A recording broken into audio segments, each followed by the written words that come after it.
All right, so today we are making bread. We started making bread a few years ago now, and I've really enjoyed it. It was one of the first things that I started practicing before we were able to start actually homesteading. It was one of those skills I wanted to learn how to do. You know, just anything that makes you feel like you're getting that much closer to your goal of self sustainability and things like that. So I thought I would show you our recipe and how we do it. Now, the bread I'm making today is just sandwich bread, and it took almost a year to find a recipe that worked, that didn't crumble apart as you picked it up to bite it, you know, held together well, tasted good. So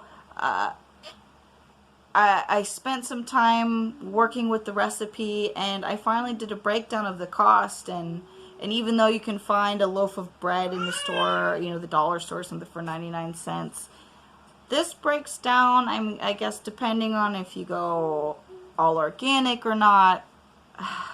I don't do all organic. It's just too expensive to purchase items that way. So with the breakdown of your regular kind of store-bought flour, I can do our own bread for about 70 cents a loaf. So I'm still able to save a little bit of money on that. I wanted to give you a few tips before we get started. If you find a recipe that works, even if it's not this particular recipe, pay attention to the brand of flour you're using, because if your store all of a sudden doesn't have it and you have to switch flour brands, that will affect your bake time. So you're gonna have to play around with it. If you switch brands, you'll have to play around with the cook time to make sure that it cooks all the way. That happened to me a few months ago. I usually use Gold Medal or Dakota Mill, and they didn't have either one, and so we kind of found this random off-brand, and my normal cooking time didn't work. It was still doughy and gummy on the inside, so I had to extend my cooking time, so keep that in mind. Also, baking pans. I've never used the metal bread pans, so I can't speak to those in particular. But with the glass ones, the colored glass, the darker glass cooks faster. So also keep that in mind. Or it creates more of a crust on the outside compared to the clear glass. So I use both while I'm cooking. So if I can, I try to put that colored glass more towards the middle. I do about 6 loaves at a time, so try to keep it in the middle so they bake evenly in that sense. But that's pretty much it. So let's go ahead and get started and make some bread. Alright, so we are going to start with 2 cups of hot or warm water. There is a specific temperature people will reference. I have long forgotten it. Simple rule of thumb is if you cannot keep your hand submerged in the water for an extended period of time, it's too hot and you will kill your yeast. So the first thing I'm going to do, this recipe uses 2/3 cup of sugar. You don't have to use sugar if you do not wish to. You can use honey. I have not tried to use stevia, so I'm not sure if that would work as a replacement. But you need some kind of sugar source to activate your yeast, so the yeast have something to feed on. You could use maple syrup, molasses, honey, and any kind of sweet source. So we will dissolve that. So 2 cups of warm water, 2/3 cup of sugar. If that's too much, you could easily take that down. This is kind of more of a sweeter tasting bread. Like I said, your yeast is just going to need some type of sugar. I've done as little as 2 tablespoons of honey. And that has been enough to activate my yeast. So once that's dissolved, almost, I'm going to add my yeast. I do a tablespoon of yeast for a single batch. So I will sprinkle that in. Give it a quick stir.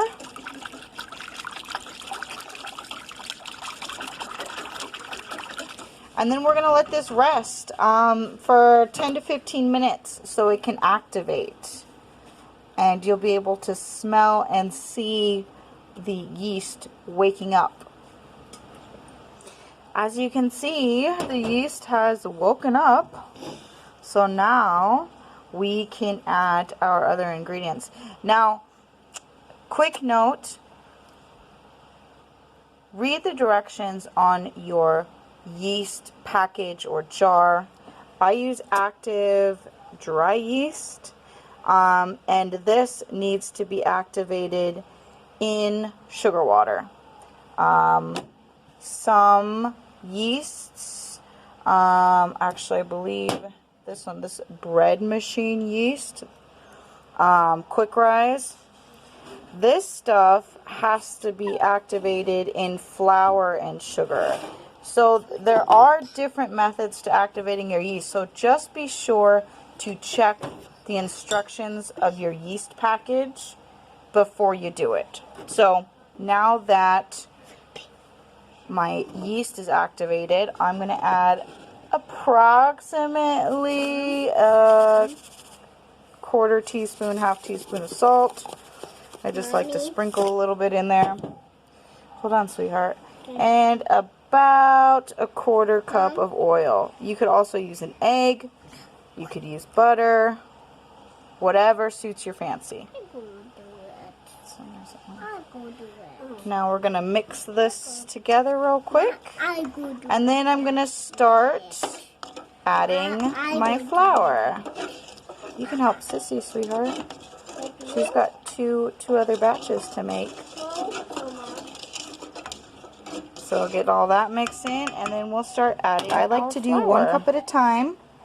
I make wheat bread, but I still use both an all-purpose kind of white flour and wheat flour.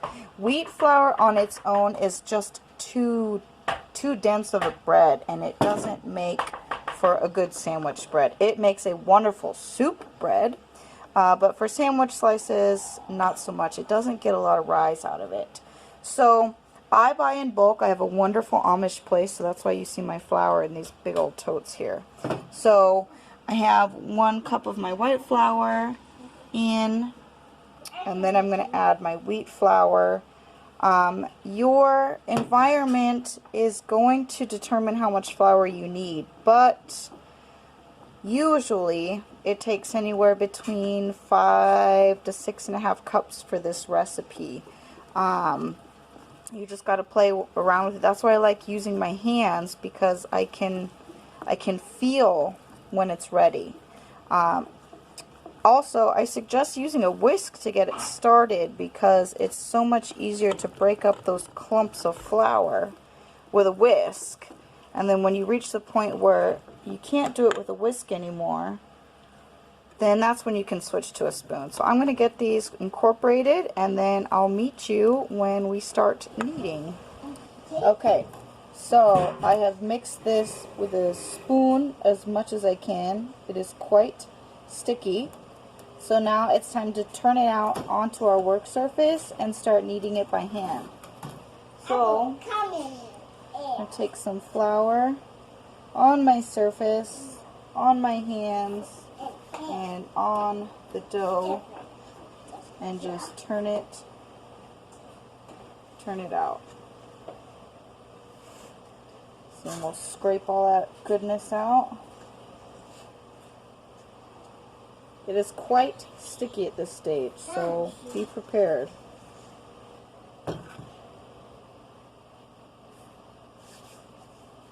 Flour up your hands and dig in.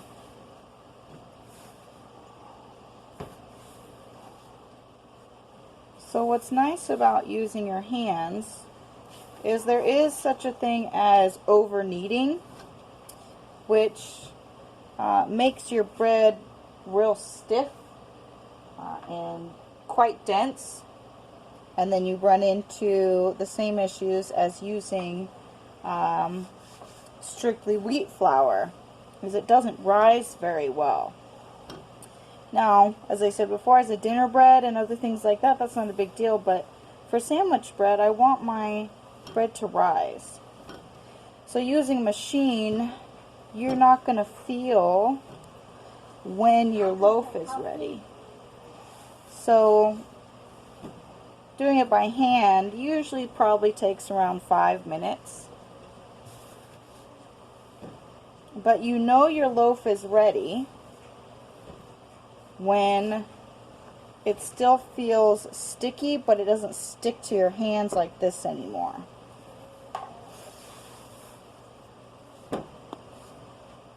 Now, if you're only going to do a single rising, then you can go ahead and knead it just a little bit more to where it's no longer sticky. I like to do 2 risings. It helps prevent the loaf from falling if someone happens to close the oven door a little too hard. So I'm going to get this kneaded and finished up. It's almost there. And when you think that it's ready, go ahead and stretch it. Give it a good stretch to work that flour into the inside of the loaf.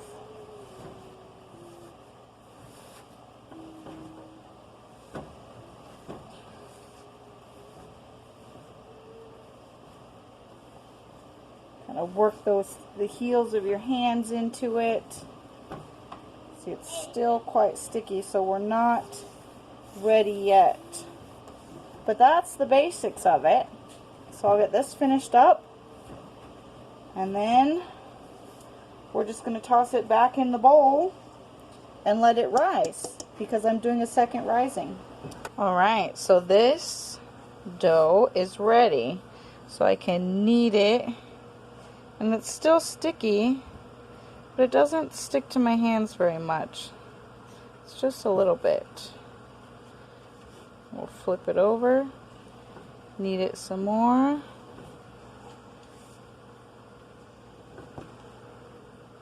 See?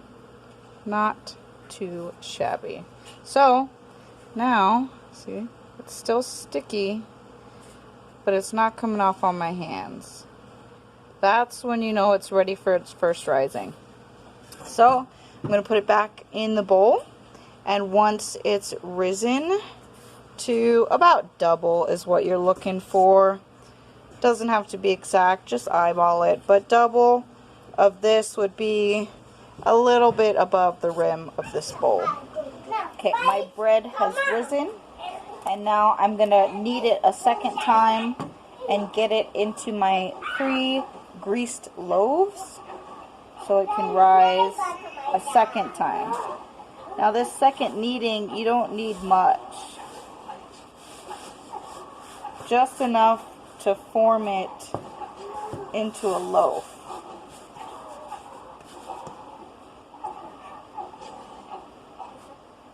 So we'll get that out of there.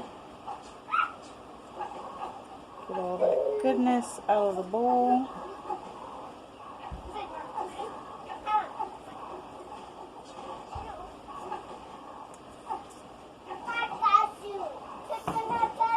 And use just enough flour to keep it from sticking.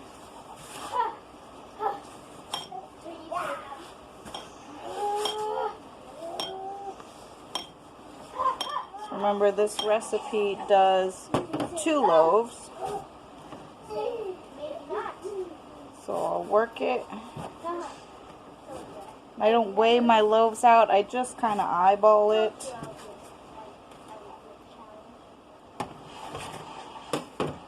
Cut it down the middle, 2 loaves, and now we'll form our loaf.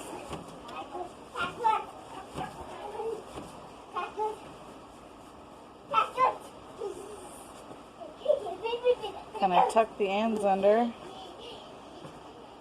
And then I'm just going to score the top. And that's really for aesthetic reasons. You don't have to do it. It's just when the bread rises for a second time, if you don't have the scores in here, it starts to stretch and rip. So then when you go to cut your slices, it does make it a little funky of a sliced bread, but you don't have to do it, but you can. So I'll get all my loaves done, and then we'll throw them in the oven when they're ready. Alright, now I'll leave the loaves to rise a second time, and we'll get them in the oven. I'll let these rise till they're about a ½ inch or an inch above the bread pans. So like I said, most of the work when it comes to bread is waiting for it to rise. Alright, bread is pretty much ready. Most of them have risen well above the bread pan. So now we're going to put them in the oven at 350 degrees. Sorry, it's not focusing. For 30 minutes. And voila! The bread is gorgeous and beautiful. My favorite finishing touch is taking a stick of butter and just rubbing it over the top and melting a little bit of butter into it for a little added flavor. It is delicious. So then once your pan's cool, you can simply turn over your bread, and if you greased your pan well enough, it should pop right out. Now, fresh warm bread is freaking delicious. You will never want store-bought bread again. But if you can, do not give in to the temptation, because the center of the bread, while it's still hot, is still finishing its cooking. So if you cut into the middle, it may still be a little bit doughy. So you want to let it cool completely before you really cut into it and start using it. But like I said, if you want to cut some off the end and snack on it, you will not regret it. It is delicious. And that's it. This freezes pretty well. I just use, I've saved a lot of bags from when we used to buy bread, or occasionally, you know, we get busy and I don't keep up on making bread, and so we'll have to buy some. And I just reuse those bread bags. I've thought about trying some freezer paper. I haven't tried it out, but they freeze well. Like I said, we go through these in a week, so it doesn't spend a lot of time in the freezer. But I hope you try it. I hope you enjoy it. I mean, there's no reason you can't make your own homemade bread. It is super easy. You know, people say all the time, I don't have time, I don't have time. The most time it takes to make bread is the 10 or 15 minutes of kneading flour and mixing your ingredients. The rest of the time you're just waiting. And then 30 minutes to bake. Boom. Delicious, wholesome, beautiful sandwich bread.